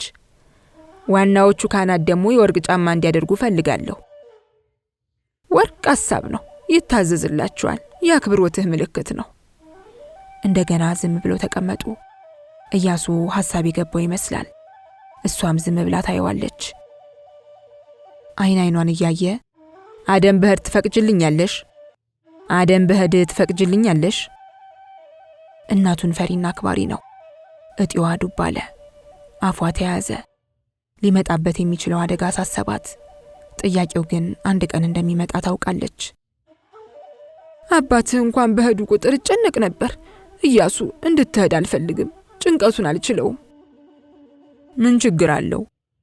ባትሄድ እመርጣለሁ። ኢያሱ አልጋውን እኮ ባይነ ቁራኛ የሚጠባበቅ አለ። ሁሉስ እያደኑ ማዶል እንዲኖሩት። ገና ልጅ እኮ ነህ ኢያሱ። ድምጿ ተርበተበተ። አትጨነቂ፣ ምንም ይመጣ ነገር የለም። ሰዎች ይዤ ነው መሄደው። በዚህ ላይ ደግሞ አልቆይም። አንተ መለየት አልፈቅድም ኢያሱ። መቼ ትነሳለህ? ነገ። ነገ? አዋ ነገ። ታሰብህበት ቆይተሃል ማለት ነው። መቼስ ምን አደርጋለሁ። ቁስቋም ደህና ተመልስህ። በጦለት ያለለይህም። አይዞሽ አትጨነቂ። በጧት ስለምሄድ ካሁኑ ልሰናበትሽ አላት። ጧት መጥቶ ቢሰናበታት እንባዋን ማየት ስለማይችል ተነስታ ወደ እልፍኟ ስትሄድ በጭንቀት ተመለከታት። በማግስቱ ጧት ከእናቷ ጋር በመስኮት ቆመው ያደንቀው በቅሎ ላይ ሲጫን አይተው ሆዳቸው ባባ። ኢያሱ ፈረሱ ቀርቦለት በሹሩባው ዙሪያ ነጭ ሻሽ አስሮ ካባውን ደርቦ ካጀቡ ጋር ብቅ ሲል የቤተ መንግስት ባለሟሉ፣ ወታደሩ፣ ጋሻ ጃግሬውና ሌላው ሰገደ። ምንትዋብና እናቷ ግን ሲቀያዛቸው። ከቤተ መንግስት ግቢ ሲወጣ ምንትዋብ ጩሂ ጩሂ አላት። እንኮዬ ትከሻዋን መታ መታ አደረጓት። እሳቸውም እንባንባ ብሏቸዋል። ግን እሷን ማረጋጋት መረጡ።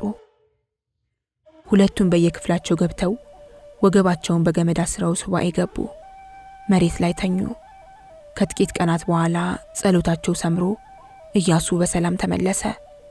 እናትና ልጅ ገመድ ትጥቃቸውን ፈቱ። የነበሩበትን ጭንቀት ሳይናገሩ በደስታ ተቀበሉት። እያደር ያደን ፍቅር በረታበት። መዝናኛው አደረገው። በሄደ ቁጥር እናቱና አያቱ ወገባቸውን በገመድ ጠፍረው መሬት መተኛትና ሱባኤ መግባት፣ ሲመጣ ደግሞ ገመዳቸውን ፈተው መጣል፣ ጾማቸውን መፍታት ልማድ አደረጉት።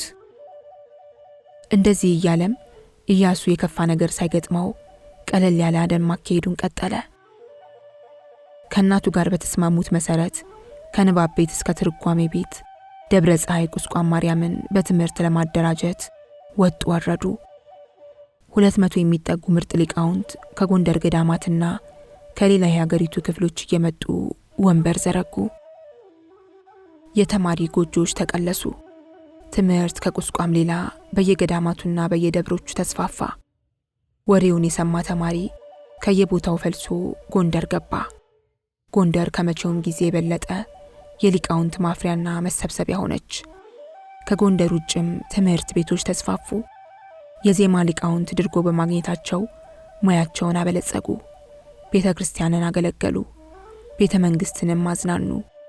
የስዕል ሥራ ባያሌው አደገ። ቀለም አጠቃቀም ጥንት ከነበረው ለውጥ አመጣ። ያቀራረብና የይዘት ለውጦች መጡ። ሰዓሊዎች ድጎማ እየተደረገላቸው አብያተ ክርስቲያናትን ከመቼውም ጊዜ በበለጠ አስጌጡ። ቁስቋምም ተደራጀች። ወደ ከፍተኛ የትምህርት ማመንጫነት፣ የታወቁ ሊቃውንትና ካህናት መሰብሰቢያነት፣ የእውቀትና መንፈሳዊ ማዕከልነት ገሰገሰች። በየገዳማቱና ጎንደር ዙሪያ እንዶር ተተከለ። ካህናቱና ሊቃውንቱ ልብሳቸውን በእንዶድ እያጠቡ አምረው ወጡ። ለካህናትና ለሊቅ የቆሸሸ ልብስ መልበስ ነውር ሆነ። አንድ ሰሞን እድሜ ለጃንሆይና ለቴጌ ካህንና ሊቅ ልብሱን በእንዶድ አጠበ፣ አዳፋ ልብስ መልበስ ነውር ሆነ እያለ ጎንደሬ ወሬውን ከጥግ ጥግ አዳረሰ። ሌላው ሕዝብም ቆሻሻ ልብስ መልበስ አስነዋሪ ሆነበት። ምንትዋብና ኢያሱ ምኞታቸው ሁሉ ሰመረላቸው። ያመጡትም ለውጥ የቋረኞች የተድላ የአዱኛና የደስታ ዘመን የሚል ስያሜ ያተረፈላቸው። ጥላዬ ያለቃ ሄኖክን አርባ አውጥቶ የምንትዋብን ንግስ ባይኑ በብረቱ አይቶ ደብረ ወርቅ ከተመለሰ በኋላ ከአዲሱ መምህሩ ካለቃ ግዕዛን ጋር ትምህርቱን ቀጠለ። ብራና እያስጌጠ የሚያገኘውን እህል ወይም ማሞሌ ጨው ምግብ ለምታቀርብለት ኮማሪት እንጎች እየሰጠ የዓመት ልብሱን እየለበሰ ትምህርቱን ተያያዘው። ስነ ስቅለቱን ከሰራ በኋላ በሙያው ትልቅ ምርት አሳየ። ስሙ በደብረ ወርቅ ብቻ ሳይሆን ዲማና ሌሎችም ቦታዎች ድረስ ተዛመተ። ለምንትዋብ የላከላት ስዕል ምን አይነት ስሜት እንዳሳደረባት ለማወቅ እየሞከረ መልስ ስለማያገኝለት ነገሩን ይተወዋል። እነማይ መነኩሴው ዘንድ ሄዶ ሊጠይቃቸው ያስብና ስሙ በአካባቢው የታወቀ በመምጣቱ ከመሄድ ይቆጠባል። በትምህርቱ ላይ ትኩረት ማድረግ እንዳለበት ወስኖ ወደሚቀጥለውና የመመረቂያ ስራ ወደ ሆነው ትኩረቱን አደረገ። አንድ ቀን አለቃ ግዕዛን ቤት ተቀምጠው ሲጫወቱ አለቃ ግዕዛን እንግዲህ እስካሁን የሳልሃቸው በሙሉ ፍጡራን ናቸው። አሁን የፍጡራን ሁሉ ፈጣሪ የሆነውን አምላካችንን አጋዕዝተ ዓለም ቅድስት ሥላሴን የኃያላኑ መቀመጫ የሆነውን መንበረ ጸባዖትን መሳያ ጊዜህ ነው አሉና ባለቤታቸው ባፈና እንዲሰሙት ያልፈለጉትን ነገር ለመናገር እጁን ይዘው ወደ ውጭ ወጡ። ወደ ጥላዬ ዞረው የሥላሴ ሚስጥር ሴትና ሚስጥሩን ማወቅ የሌለበት ሰው ፊት አይወራም። ሥላሴ ሚስጥራቸው ጥልቅ፣ ሐሳቡ ረቂቅ ስለሆነ ነው። ይህ አሁን የምትስለውና የመጨረሻ የሆነው ከሁሉም የሚከብደውና ለመሳልም ጥንቃቄ የሚጠይቀው ሥራ ነው። ሚስጥሩም ጥልቅ፣ ሐሳቡም ረቂቅ ነውና አሉት። 3 አካል በአንድ አምሳል ያለምንም ልዩነት መሳሉ ነው ሲል ጠየቀ ከተቀመጠበት ተነስቶ። አዬ እሱማ ታስተውሎ ይሰራል። ዛዲያ ምኑ ነው የሚከብድ? የሥላሴን ስዕል አይተሃል? አብ ወልድ መንፈስ ቅዱስ እንደሚሉ አድምጠኝና ልንገርህ። ሥላሴ የሚሳሉበት ሰሌዳ 4 ማዕዘን ይሆንና በአራቱም የማዕዘኖች መገናኛ ላይ ሌሎች 4 እኩል ማዕዘኖች ይሰመራሉ። 8 አልሆኑም? ጥላዬ ባውንታ ራሱን ነቀነቀ። የሥላሴ በ8 ማዕዘን ምሳሌ የሚያመለክትህ አንደኛ የ8ቱ የሰማይ መስኮቶች ምሳሌ መሆናቸው፣ ሁለተኛ የዓለም ቅርጽ ይዘው በክብ እኩል ማዕዘን ውስጥ መቀመጣቸው ሲሆን፣ ሶስተኛ በተመሳሳይ መልክ መሳላቸው ነው። በ8ቱ መስመሮች ውስጥ የሰው፣ የአንበሳ፣ የላምና የንስር ምስሎች ይሳላሉ። አየህ፣ ያልተመራመረ ተመልካች እነዚህን በየማዕዘኑ የተሳሉ 4 ፍጡራን ምንነት ብትጠይቀው 4 ወንጌላውያን ናቸው ብሎ ይመልስልህና ያልፋል። ዛዲያ ምንድን ናቸው? አቸኩል፣ ላስረዳ ነው።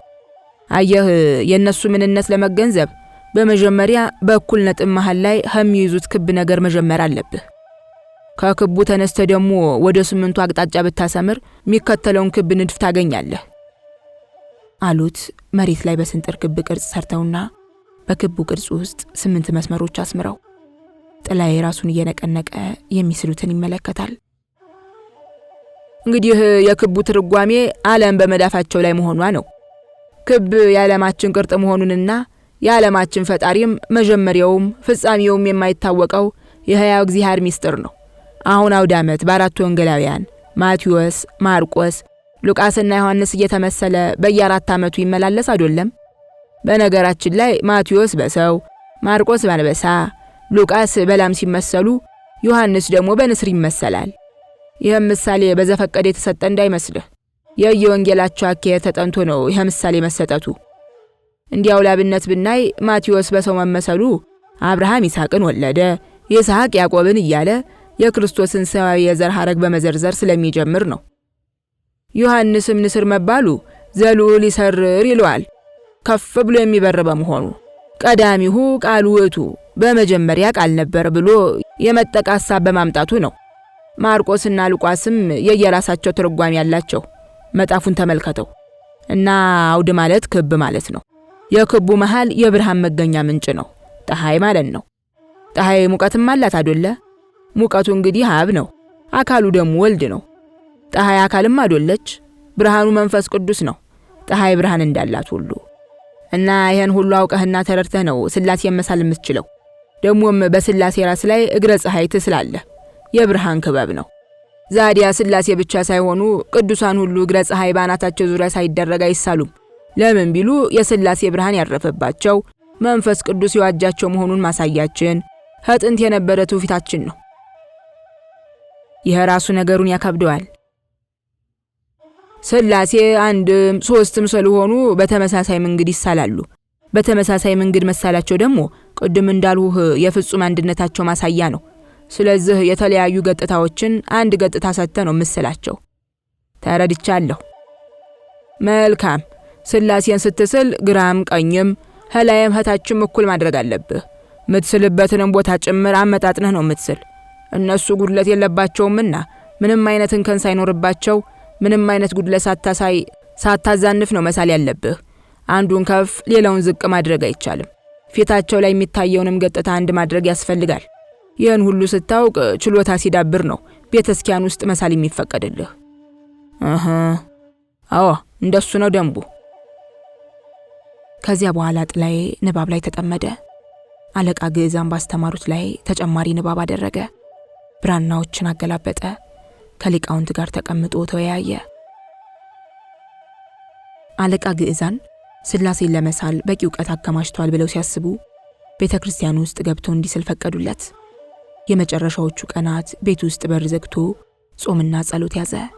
ተንበርክኮ አምላኬ ሆይ ማደሪያ የሆነች ቤተክርስቲያን ውስጥ ገብቼ መዓዛቸው ዕጣን ሳይሆን ወንጌል የሆነውን ሥላሴን መሳያ ጊዜ ስለደረሰ ጥበብን ስጠኝ፣ መልካቸውን ግለጥልኝ፣ አንተ አበርታኝ ሲል አምላኩን ተማጸነ። በረከት የሆነው ዘንድ የቅዱሳንን ገድል እንዲሁም ወንጌልን እየደጋገመ አነበበ። ከ3 ተከታታይ ሱባኤያት በኋላ እሁድ ቀን ሥጋ ወደሙን ተቀበለ። ሰኞ ጠዋት ከእንቅልፉ ሲነቃ የፀሐይ ጨረር በበሩ ቀዳዳ ገብታለች። የረፈደበት መስሎት ሥላሴ ፊት መቅረቢያ ሰዓቱ ስለደረሰ ተጣጠበ። የክት ልብሱን ለብሶ ራሱ ላይ እንደ ወተት የነጣ ጥምጥም አድርጎ በባዶ ሆዱ ደጅ ሲወጣ ፀሐይቱ ሞቅ ብላለች። ብርሃኗ ዓይን ያጥበረብራል። ሰማዩ ጥርት ብሏል። ደስ ደስ አለው። የሰማዩ ጥራት ማረከው።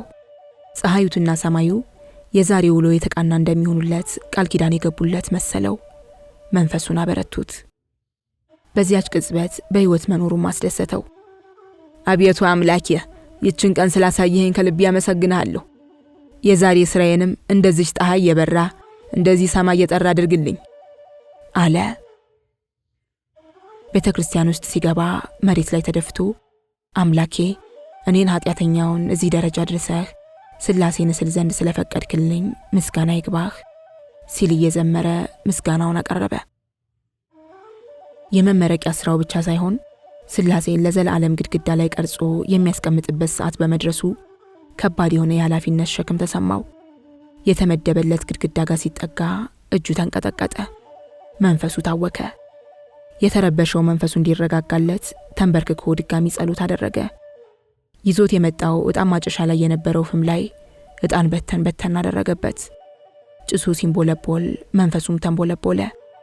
ቅጽበቷን በእጁ ለማድረግ በፍጥነት የስዕል መሳሪያዎቹንና ቀለሞቹን ከከረጢት ውስጥ አወጣ።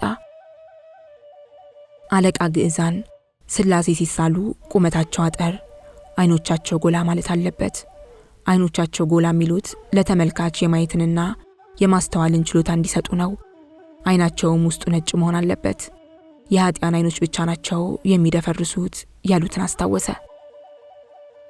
ቀርከሃ አንስቶ ንድፉን ሰራ። እንደ ጨረሰ ቀርከሃውን ቀለም ውስጥ ነክሮ ንድፉን ማቅለም ጀመረ። ሙሉ ቀን ውሎ ሲጨርስ የት እንደነበር እንኳን አያውቅም። ሰመመን ውስጥ ገብቷል። ራሱን አዝሮታል። ከምጥቀት ወደ ምድር የተመለሰ መሆኑን ለማረጋገጥ ይመስል መሬት ላይ ተቀመጠ። ፊቱን በእጆቹ ሸፍኖ የሆነውን ሁሉ ለማወቅ ሞከረ። ቀስ በቀስ ወደ ራሱ ሲመለስ በእርግጥም ሌላውን ዓለም ጎብኝቶ የመጣ መሰለው። ግንባሩን ኩምትር አድርጎ ስዕሉን ተመለከተ። የዓይናቸው መጉላት አንገቱን በፍርሃትና በአክብሮት አስደፋው። የፀጉራቸው ንጣት፣ በየሰውነት ክፍላቸው ላይ የተቀቡት ደማቅ ቢጫ፣ ቀይና ሰማያዊ ቀለማት ልዩ ስሜት አሳደሩበት። አናታቸው ዙሪያ የከበባቸው ወርቃማው የብርሃን አክሊል መስሎ አፍዛ ደንግዞ ነበት።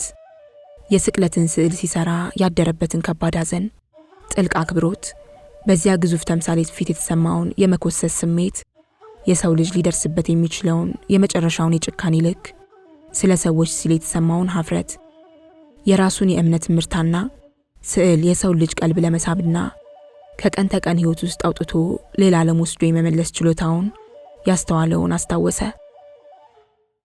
ዛሬ ከስላሴ ጋር የመንፈስ አንድነት የፈጠረ እነሱ ያሉበት ረቂቅ ዓለም ውስጥ ተሳታፊ የሆነና ሚስጥራቸውን ሁሉ ያካፈሉትና የተረዳ ብሎም ዘላለማዊ ህይወት ያገኘ መሰለው። ተንበርክኮ የምስጋና ጸሎት አድርሶ ቀና ሲል ፊቱ በእንባ ርሷል። ቀርበብ እያለ ወደ ውጭ ሲወጣ እግሩ መሬት አልረግጣለው። አየር ላይ የተንሳፈፈ መሰለው። ደጁ ሰው ዛፍና ቅጠሉ ተለወጡበት። እንደምንም ብሎ ወይራ ዛፍ ስር ተቀምጦ ዳግም ራሱን ለማረጋጋት ሞከረ።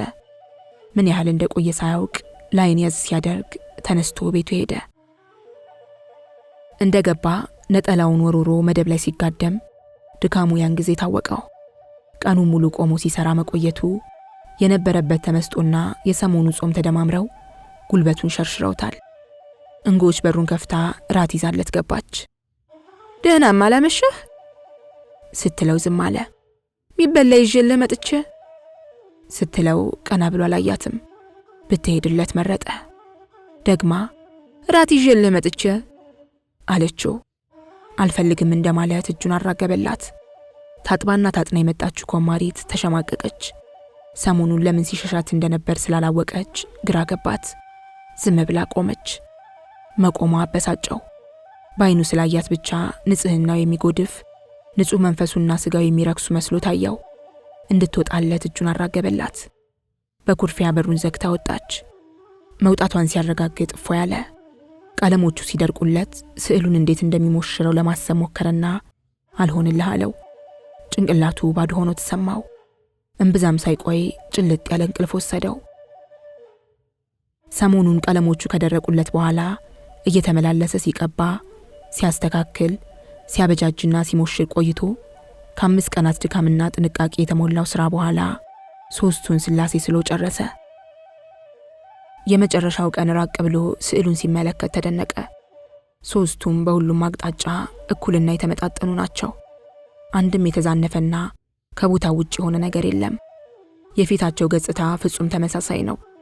ፊታቸው ሙሉ ለሙሉ ይታያል። በሰማያዊ፣ በቢጫ፣ በነጭና በቀይ ቀለማት አምረዋል። ተንበርክኮ ምስጋና አቅርቦ ወጣ። በማግስቱ አለቃ ግዕዛን ከሊቀ ጠበብት አዳሙ ከአለቃ ተክለ ኢየሱስና ከሊቀ ጠበብት ያሬድ ጋር መጥተው ስዕሉን ተመለከቱ። ጥላዬ ከኋላቸው ቆሞ በእነዚህ ታላላቅ ሰዓሊዎችና የስዕል መምህራን ላይ ያሳደረውን ስሜት ለማወቅ ተጠባበቀ። መምህራኑ ፈዘው ተመለከቱ። የሚያዩትን ማመን አቃታቸው። አለቃ ግዕዛን ጥላዬ፣ ይሄ የፍቅር ውጤት ነው። ፍቅር ብቻ ነው ይህን የመሰለ ስራ ሊያሰራ የሚችለው። እስካሁን በስራህ ደስተኛ ነበርሁ። ዛሬ ግን ይህን የመሰለ የላቀ ስራ ስላሳየኸኝ አከብርሃለሁ። ይህን የመሰለ የጥበብ ውጤት እንዳይ እድሜ ለሰጡኝ ስላሴ ምስጋናዬን ሳቀርብ ለአንተ ደግሞ አድናቆቴን ገልጣለሁ። አንተም ስላሴን ብቻ ሳይሆን እኔንም ያከበርከኝ። እኔን እንዳከበርኸኝ አንተን ደግሞ ስላሴ ያክብሩህ። አንተ የስዕል ንጉሥ ነህ። ከይህ ቀደም ማንም አልቀደመህም። አሁንም የሚደርስብህ የለም። ወደፊት የሚተካህ ጅግና የሚመጣበት ጊዜ ሩቅ ነው አሉት። ደብቀውና ተጠንቅቀው ያዙትን ለማንም ተማሪ አድርገውት የማያውቁትን ምስጋና እያዘነቡለት። ጥላዬ እግዚአብሔር ይስጥልኝ ማለት ፈልጎ ልሳኑ ተዘጋበት። በዝምታ እግራቸው ስር ተደፋ። ተነስ ልጄ፣ ንጉሥ ሰው እግር ስር አይወድቅም አሉት። ሊቀ ጠበብት አዳሙም እውነትም የስዕል ንጉሥ ነህ። አንተ ዛሬ ግዕዛንን ብቻ ሳይሆን ሁላችንም ነው ያከበርኸው፣ ያኮራኸው። ውበት ማለት ይህ እንጂ ሌላ ምን አለ? አንተ ለብዙ ተማሪዎች አርአያ ትሆናለህ። የሚያሳዝነው ስዕል እንደዚህ ድንቅ ነገር ሆኖ ሳለ እንደ ቅኔና ዜማ በርካታ ተማሪዎች የሉትም። ደብረ ወርቅ እንደመጣህና ትምህርትን የጋ እንደጀመርህ እውነትም የስዕል ንጉሥ እንደምትሆን አውቄ ነበር። የእናትህ ማጠን ይለምልም። ዛሬ ያለቃ ሄኖክ ነፍስም በሰማይ ቤት ትዘምራለች። ስላሴ እጅህን ያለምልሙት ብለው ሊስሙት ሲጠጉ ፈጠን ብሎ እግራቸውን ሳመ። አለቃ ተክለ ኢየሱስና ሊቀ ጠበብት ያሬድም አድናቆትና ምስጋናሽ ጎደጎዱለት፣ ባረኩት፣ እንኳን ደስ ያለህ ብለው ሳሙት። እሱም እግራቸውን ሳመ። በምስክር ፊት በስዕል ትምህርት ተመረቀ። የመመረቂያውን አነስተኛ ድግስ እንዲቀምሱለት ሁሉንም ወደ ቤቱ ይዟቸው ሄደ። እንጎች ያዘጋጀችው ምግብ በልተው አረቄ ጠጥተው አመስግነውትና መርቀውት ሊሄዱ ሲሉ ሊቀ ጠበብት ያሬድ በድንገት ሲቆሙ ሌሎቹም ቆሙ። ሁሉንም በተራ እየተመለከቱ በሉ ወንድሞቼ፣ ከመሄዳችን በፊት አንድ ቅር ያለኝን ጉዳይ ልናገር ነው አሉ። ተማሪ እናት አባቱ ያወጡለትን ስም እየተወ ለራሱ ስም ያወጣል። ዜማ ሲማር ጦመ ልሳን ነኝ ይላል። ቅኔ ሲማር ባህረ ጥበብ ነኝ ማንቴስ ነኝ ይላል። አንዳንዴም እርስ በርሱ ስም ይሸላለማል። ይህ ልጃችን ግን ትሁትና የሥራ ሰው በመሆኑ ይኸው የባላገር ስሙን እንደያዘ ጥላዬ እንደተባላለ። ሚስጥሩ ደግ ነው። ጥላ ከለላ ትሆነኛለህ ሲሉ ማዶል አባቱ ጥላዬ ማለታቸው ድንቅ ስም ነው። ግና ለእንዳንተ ያለ ጠቢብ አይሆንም። ሰዓሊታ ሆኖ ጥላዬ መባል ሚስጥሩ አይገጥምም። ስለዚህ ዛሬ እናንተ ወንድሞቼ የፈቀዳችሁልኝ ስሙር ብየዋለሁ። ደሞም ፊቱን የነበር ወግ ነው። መምህራን ለጥበብ ልጆቻቸው ይስማማል ያሉትን ስም ይሸልማሉ እና ምን ትላላችሁ? ስሙር አይደለም ጥላዬ? ሁለቱ መምህራን በአንድ ድምጽ በደስታ አዳነቁለት። ቃለ ሕይወት ያሰማው ጌቴ ድንቅ ነው፣ ስሙር ነው፣ ስሙም አሰያየሙም የተገባ ነው ብለው አጸኑለት። መምህሮቹ በደስታ እያውካኩ ሲሄዱ ሸኝቷቸው እንደተመለሰ መደብ ላይ ጋደም አለ። የተዋጣለት ሥራ እንደሰራ አረጋገጠ። ህልሙ ሁሉ እውን ሆነ። ህልሙ ሁሉ እውን ሆነ። ቋራ ያለ ወለቴን ንጉሥ ወሰዳት፣ እኔ የስዕል ንጉሥ ማልሆን ያለውን አስታወሰ። ምኞቱ ሰመረ። ዝናው በደብረ ወርቅ ብቻ ሳይሆን አድባራቱን አልፎ መርጡረ ማርያም ድረስ ዘለቀ። በየደብሩ ያሉት የስዕል መምህራን እንዲያስተምር ገፋፉት። ዝናውን የሰሙ የአካባቢው ባላባቶች ደብራቸውን እንዲያስጌጥ ተረባረቡበት። እሱ ግን አንዴ ለአንዱ ባላባት አድሮ መስራት ከጀመረ ወደ ሌላው መሄድ ስለማይችል ለማንም አልታዘዝ አለ። በተጨማሪ ስዕል ታሪክ ተናጋሪ፣ አስተማሪ፣ አብራሪ፣ ስሜትንና አእምሮን ቀስቃሽ እንጂ ለስም መጠሪያ ቤተክርስቲያን ማስዋቢያ ብቻ ሆኖ መወሰድ እንደሌለበት ተናገረ። በባላባቱ ዘንድ ቅሬታን አተረፈ። ጎንደር ተመልሶ መሄድ ፈልጎ ከ20 ዓመት በላይ በመቆየቱ ባይተዋር የሚሆን መሰለው። ጎንደርን እንደዛ ወዶ ይህን ያህል ርቆ መቀመጡ አልገባለው። ደብረ ወርቅ ብዙ አስተምረዋለች። በእርግጥም የስዕል ንጉሥ አድርገዋለች። ሆኖም ደብረ ወርቅ የጎንደርን አይነት ታላቅነትና ግርማ ሞገስ የላትም። እንደ ጎንደር የህዝብ አይነት አይታይባትም። ደብረ ወርቅ ነዋሪዎቿን ክትት አድርጋ የመቀመጥ ባህሪ ሲኖራት፣ ጎንደር አደባባይ አውጥታ ታሟግታቸዋለች። የቤተ ክርስቲያን ምርጫ ትሰጣቸዋለች። ለድሆቿ የእንፏልት መታጠቢያ እንኳን አዘጋጅታለች። ታዲያ ይችን ጎንደርን እንዴት አድርጎ ለዘላለም ይተዋት? እንደ ወለቴ የልጅነት ፍቅሩ የጎልማሳ ዘመኑ ትዝታው አይደለችምን? ጎንደር ለመሄድ ባሰበ ቁጥር እቴጌ ከባላቸውት ልጅ ጋር ወዳጅነት ያዙ የሚለውን ወሬ መርሳት ስላልቻለ ልቡ ያመነታል። ባሏ ከሞቱ ጊዜ ጀምሮ የቀድሞ ስሜቷን ሰራርቶ የነበረው ዜናውን ሲሰማ ልቡ ተሰርጉዶ ምንትዋብ ላይ ቅሬታ አድሮበታል። በምንትዋብ ቅር መሰኘቱ ቅር የሚያሰኘው አልፎ አልፎ ደግሞ የሚያስቀው ነገር ሆኖ አግኝቶታል። ቅሬታ የመነጨው እኔ ይህን ያህል ስለሷ ሳስብ እሷ እንዴት ሳታስፈልገኝ ቀረች በሚል ነው። የሚያስበው ሁሉ ተገቢ እንዳልሆነ ቢያውቅም እውነት ተወደህ ነበር እንዴት አታስፈልገኝም ብሎ ደግሞ በስጨት ይላል። በሌላ በኩል አጼ ባካፋ ሲሞቱ ልቡ ውስጥ የተስፋ ጭላንጭል የተቀረጸበትን ጊዜ ያስብና ከት ብሎ ይስቃል። ድጋሚ ሌላ ስዕል ሊልክላት ወሰነ። ሆኖም እንደ መነኩሴው ታማኝ ሰው እንዴትና የት እንደሚያገኝ ማሰብ አቃተው። ቀደም ብሎ ስለ አብርሃ ወሬ ሰማይ የነበረውን ያህል ባለመስማቱም በህይወት ይኖር ይሆን እያለ መጨነቁም አልቀረ። ከአንድ ሁለት ጊዜ መልእክት ልኮበት ሳይደርሰው ቀርቶ ይሆን ወይም ደርሶት ዝም ብሎት እንደሆነ ለማወቅ ተጀገረ። አንድ ቀን ደብረ ወርቅ ማርያም ውስጥ የቅኔ መምህር ከሆኑት ከመጋቢ ስነ ጊዮርጊስ ጋር ቤተክርስቲያኗ ግቢ ውስጥ ያለ ጥድ ስር ተቀምጠው ሲጨዋወቱ በቅርቡ ጎንደር ሄደው እንደነበር ነገሩት። ደብረ ብርሃን ስላሴ ደርሰው ነበር አላቸው። አዎ፣ እንዲያው መጋቢ አብርሃም ይባል ጓደኛ ነበረኝ። መልእክትን ብልክለት አልደረሰው ሆኖ ነው መሰለኝ መልስ አልሰጠኝ አሉ። መቼም ጎንደር ካፈራቻቸው ሊቃውንት አንዱ ናቸው ነው የሚሉ። ጥላዬ ደስ አለው። ጎንደር የመሄድ ፍላጎቱ ተነሳሳ። እንዴት ያለ ጥሩ ነገር ነገሩኝ! የማተጨንቄ ቆይቼ ጎንደርም አብባለች። እቴጌም መቼም ለካህናትና ለሊቃውንት ያላቸው ፍቅርና አክብሮት የብቻ ነው። ትምህርትም እንዲስፋፋ ብዙ ጣሩ፣ ብዙ አደረጉ። አሁን ያየህ እንደሁ ለፊደል ተማሮች እንጀራና ወጥ፣ ለዜማ ተማሮች እንጀራና ወጥ ከጠላ ጋር፣ ለቅኔ ተማሮች እንጀራና ወጥ ከጠጅ ጋር ይሰጣቸው ብለው እየተሰጠ ነው። ለትርጓሚ ቤት ተማሮችም እንዲሁ ቀለብና ድጎማ ያረጋሉ። ተርጓሚዎች፣ ቁም ጸሐፊዎችና ሰዓሊዎች፣ ባለ ክራሩ፣ ባለ መሰንቆውና ባለ በገናው ሁሉ የዕለት ጉርስና የዓመት ልብስ ተፈቅዶለታል ስራውን ተግቶ እንዲሰራ። ጥላዬ በሰማው ሁሉ ተደነቀ።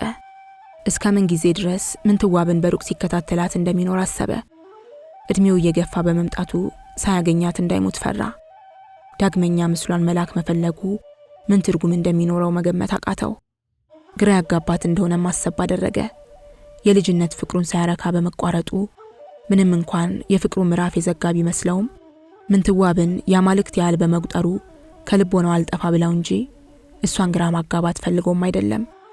ስዕል ዳግመኛ የመላክ ፍላጎቱ ሲበረታበት አንድ ቀን እንጨት ላይ ብራና ወጥሮ መሳል ጀመረ። ማርያም ኢየሱስን አቅፋ ምንትዋብ ነጠላ ተከናንባ ማርያም እግር ስር ተንበርክካ አንገቷን ዝቅ አድርጋ ስትጸልይ ሳለ። ስዕሉንም ወደደው። ሊልክላት ወስኖ በአንድ በኩል የሚወስድለት ባለማግኘቱ በሌላ በኩል መላኩ ድፍረት የሚሆንበት ስለመሰለው ደብቆ አስቀመጠው። ከዕለታት አንድ ቀን ያልታሰበ ነገር ገጠመው።